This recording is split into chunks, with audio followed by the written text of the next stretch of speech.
I used to believe that people coveted my life, not because I was wealthy or ostentatious, but rather because I had what most people spend their whole lives searching for: a stable marriage, a home full of humor, and a reliable best friend. Olivia and I had been married for 5 years. We were just like any other couple. As a pair, we experienced ups and downs, but I never imagined that the downs would be enough to destroy us.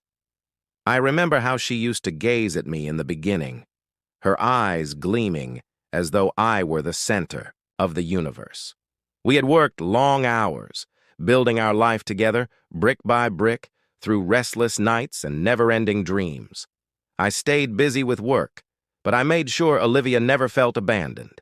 We enjoyed Chinese takeout and movies on Friday nights. Even though I could hardly stand them, she adored romantic comedies, and we watched them together, with her head resting against my chest. Daniel was part of that life too, my best friend since college. If there was one person I trusted outside of my marriage, it was him. We bonded over late-night study sessions and our shared loathing of calculus during our first year at university. Over the years, we stayed close, supporting each other through heartbreaks, job losses. He was even my best man at my wedding. I still remember his toast, how lucky I was to have found someone like Olivia. And back then, I agreed.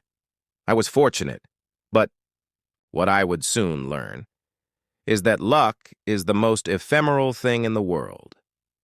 At first, Olivia and Daniel didn't spend much time together. They had known each other for years because of me, and they got along well.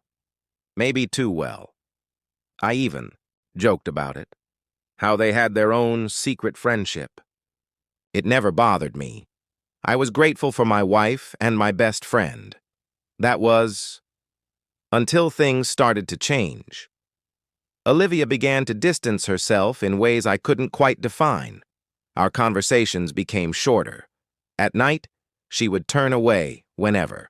I reached for her, muttering that she was tired. Her phone, once left on the bedside table, was now always face down, notifications turned off. I noticed. Of course I noticed. But I dismissed it. Every marriage has phases, right? We were just busy. Then Daniel started pulling away too. He began canceling our usual weekend basketball games, claiming he was too busy. He barely responded to my calls, and when we did meet up, something about him felt off. He avoided eye contact. He cut conversations short. Looking back, I regret my naivete. How easily I accepted their flimsy excuses. How blindly I ignored the warning signs that should have been screaming at me. I used to trust them both with everything I had. So when Olivia began working late, often coming home after midnight, I told myself it was just my imagination. Even when she came home smelling like someone else's cologne, even when I sat in the dark waiting for her, staring at my phone, hoping for a message that never came. Then, one night, I heard the front door creak open. Olivia walked in. Her lips were swollen, her hair slightly disheveled. She froze in the doorway when she saw me. "Oh," she murmured, as if my presence was an inconvenience. She hadn't expected me to be awake. She hesitated for just a moment, then forced a casual tone. She said work ran late, that she didn't have her phone, but the words were too smooth, too practiced. I wanted to believe her.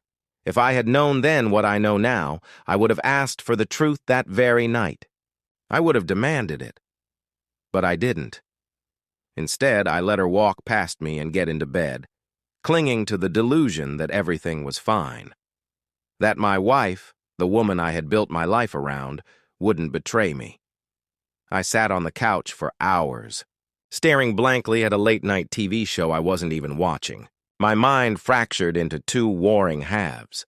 One part of me knew the truth. The other desperately whispered that I was overreacting, that I was just exhausted, that I was seeing things that weren't there. I finally turned off the television and walked upstairs. Olivia lay on her side, her breathing steady, but I knew she wasn't sleeping. I perched on the edge of the bed and placed a hand on her shoulder. She flinched.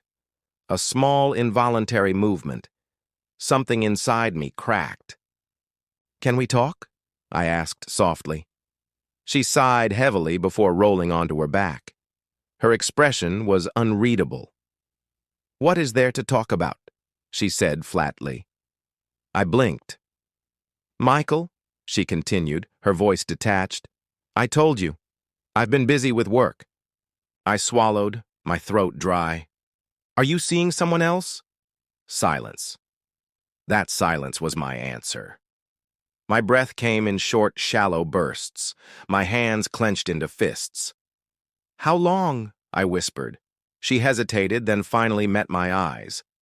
"A year. Oh, year. My best friend. My wife." For a full year, they had been lying to my face, laughing with me, pretending. I had welcomed Daniel into my home. I had called him my brother. A strangled sound escaped me. A mix between a laugh and a sob. I had been such a fool. I stood up abruptly. "I want you out," I said, my voice hollow. A flicker of something, regret, passed over her face, but she masked it quickly. "It's necessary," she said. "Daniel and we're moving in together."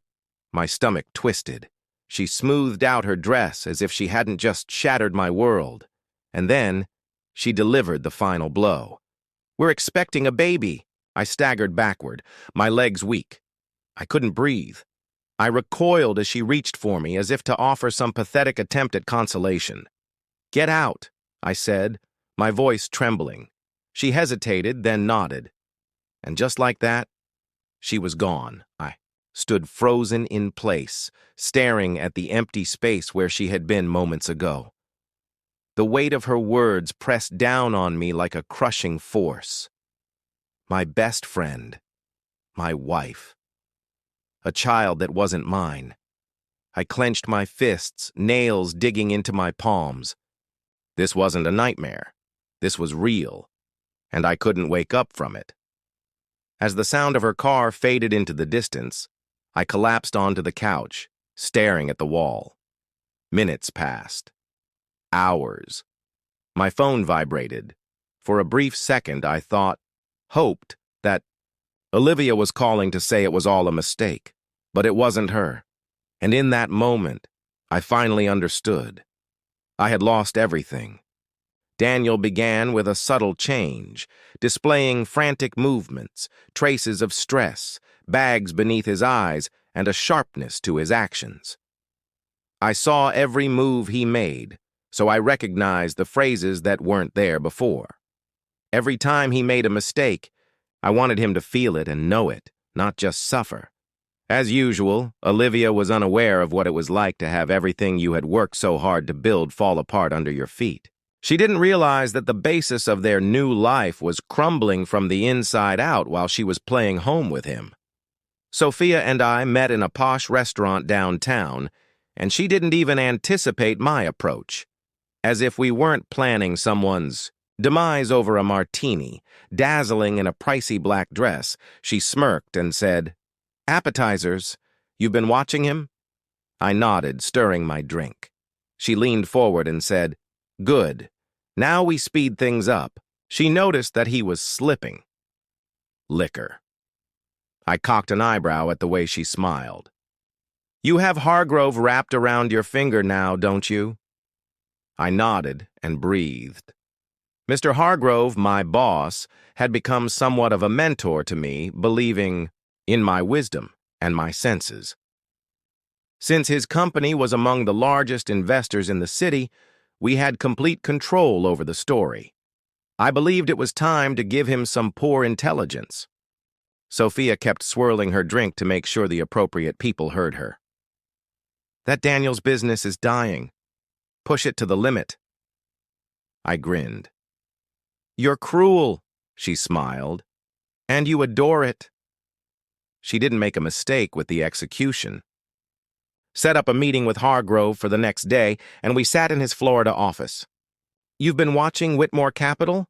I asked casually, referring to the ceiling windows that provided a stunning view of the city. Hargrove, speaking of Daniel's company, leaned back and crossed his arms. It has been difficult, hasn't it? I nodded. More than they're admitting. Investors are becoming anxious as the revenue stream is drying up. Hargrove raised an eyebrow. And how do you know this? I kept my voice steady and leaned in a little. Let's just say, I have sources. He looked at me for a while before nodding. If accurate, now might be the ideal moment to end any partnerships we've been thinking about forming. I took a sip of my coffee to cover up my happiness, which was probably a wise move. After just one talk, I had sown the seed. By the time the dust settled, Daniel's business would suffer a setback from which he would never fully recover, and he would be clueless about where to turn. It originated from rifts in their idyllic existence. A week later, I learned from a mutual friend that Daniel had lost another significant investor, officially drowning his business.